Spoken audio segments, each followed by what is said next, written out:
name is Nick Roberson. This is my 6th year in 4-H. And this is my demonstration on how to make the best pizza from scratch. So first, you will have 1 cup of water in here. And now what you want to do is you want to add 1 tablespoon of I think it's activated yeast. And now we want to stir this a little and then let it sit. Now you will take 2 cups of flour in the mixing bowl. And then, so this is our wet ingredients, this is our dry ingredients. And basically you just want to add this. Make sure it's all broke down. Make sure your hands are clean. And now you want to take a teaspoon of salt. And you want to put the teaspoon salt in here, obviously. And now stir. And pretty soon now you can add your olive oil now. And 1 tablespoon of olive oil. And this will make sure that it doesn't stick, for one. And what the yeast is for is it will make it rise. So you can see after a few minutes, it's kind of like grown, puffed up. So you now basically just want to pour this in. And now you must start mixing. And it may feel a little wet, a little weird at first, but soon it will all come together. You can end. Okay, so as you can see here, my dough is a little sticky.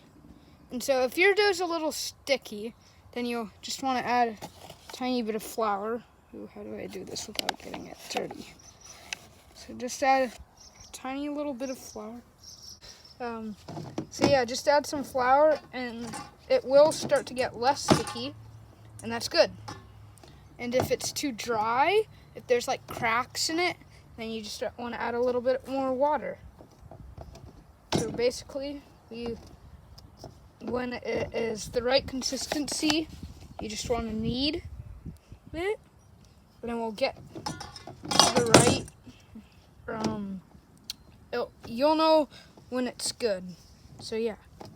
Okay, so now you can see we've got it all together. So now what we just want to do is we want to get all that stuff off of our hands. And it may be a little hard, but just try to get as much as you can.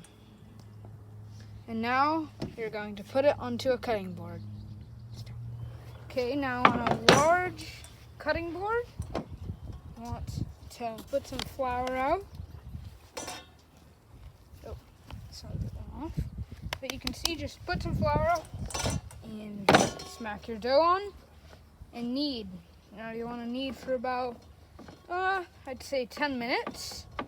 A little under 10 minutes, and soon it will be good. And you'll see that it will suck up all the flour, and that's good. And so every once in a while you'll just add a little bit more flour to the cutting board when it starts to get sticky, and yeah, just knead for 10 minutes. Okay, so one strategy when kneading is that you want to pull out. Pull out and then you flip over, knead, knead, knead, knead, pull out, and now fold over, knead, knead, knead, pull out, fold over, and you can just continue doing that and it'll knead well. Okay, now when you have been kneading for a while, you want to knead your bread out a little. You want to fold the edges in. Just like that. You want to flip the bread over, make it into a circle shape, and if you tap it and the bread pops back up, it means that it is ready. Put about a tablespoon or so in bowl you use to mix it. Spread it around. This will be so it doesn't stick. And now we want to take our dough, put it in there, a little bit of olive oil on top, spread it around, and now we will grab a towel. Okay, so what I got here is a damp towel, not too wet, not too dry. Damp towel, and what you want to do is you want to put this towel, and now what we're going to do is we're going to let it rise for about 2 hours to a day, or overnight if you want. And yeah, we'll let it rise. Now when it rises, we will be back. Okay, so the final step actually, before we let it rest, so we want to put it in a warm place, such as next to the fireplace, or in the microwave. Okay, well, now that our dough has risen for over 2 hours, we can take the cover off. And if you come over here, you'll see that it has like grown, kind of. It's expanded. It's way bigger. So now what you want to do is you want to punch it right in the middle. Okay, so our dough has risen. Now that you've punched it in the middle, you want to take it and put it on the board. And spread it out. Fold it back together. Now we're going to knead it some more. And we'll just knead for like another 10 minutes. Same rule as before, adding flour if it gets too dry, although it probably won't. And yeah. If you have a no-holes pizza pan, that'll work. If you have a pizza pan with no holes, that'll work like best. So now we want to spread some flour out on it. Just so the bread doesn't stick. And now you want to put it on this pan. You kind of use your fingers to just knead it out more and more. And eventually it will be kneaded out into the edges. And now another trick you can do is you can take the bread and you can kind of pull it and use gravity work it.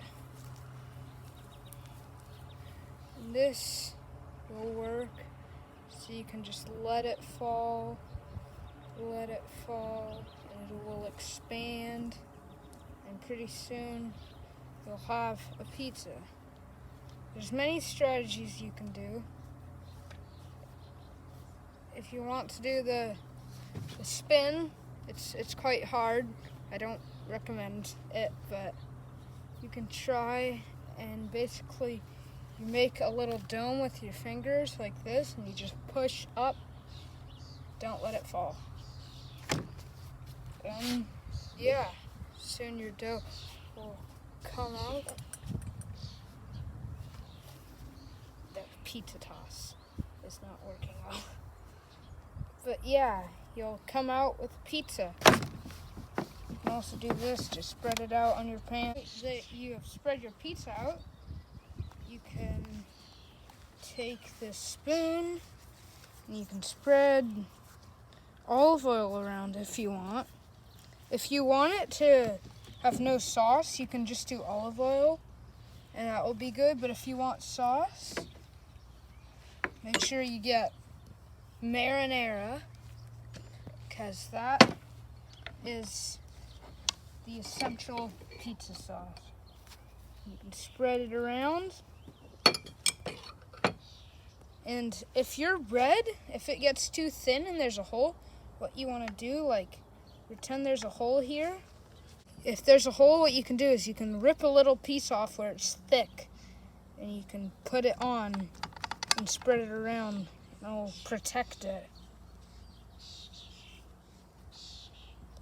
And yeah, it's pretty handy. But anyways, spread your sauce around.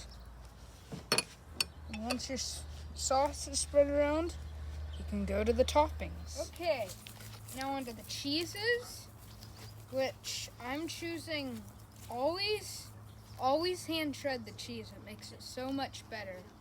And so first here what you should always do mozzarella cheese and Parmesan cheese. Now with the mozzarella, you can slice it, and it doesn't have to be neat. I'm making a margarita pizza, so there's not much toppings besides basil, and that goes on after you cook it. But what you want to do is just get some little shreds like this, and you want to put it on your pizza. And just spread it all out over your pizza. And yeah, that's it for the for mozzarella. You can put other cheeses too if you want, but these two cheeses must do. They're amazing. Okay, so now we are done with the mozzarella. We'll move on to the Parmesan, which you shred. And so usually on shredders there's a big side and a little side. Now if you have a little side, do the little side. And basically just shred some Parmesan cheese, enough, and then enough Parmesan cheese, and then you'll put it on the pizza. Simple. Okay, so I think by now we have got enough Parmesan cheese. So when you have enough, or think you have enough, you just spread it out. Simple as that. Just spread it all out over the pizza. And yeah, pretty simple. Okay, so now my pizza is done. Yours would probably have toppings already, but this is mine. And now we are going to put it in the oven at 400 degrees. Yeah, 400 degrees in the oven. And yeah, really, you don't actually have to set a timer. What I do is I check it. I watch it and check when it's done. It's the best way to know when it's done is to just every few minutes take a peek. Yeah. Okay, so my pizza has come out of the oven. Now what you want to do is you want to take some butter. You want to rub it on the outer crust. And this will help make it stick. We're going to be putting some spices on here. It'll help them stick. So now that we've got the whole edge buttered, we will take our spices, which is pepper, and most importantly, the garlic powder. And we are going to put them around the edges. So yeah. So here you can see we're putting the spices on. And we'll make them stick.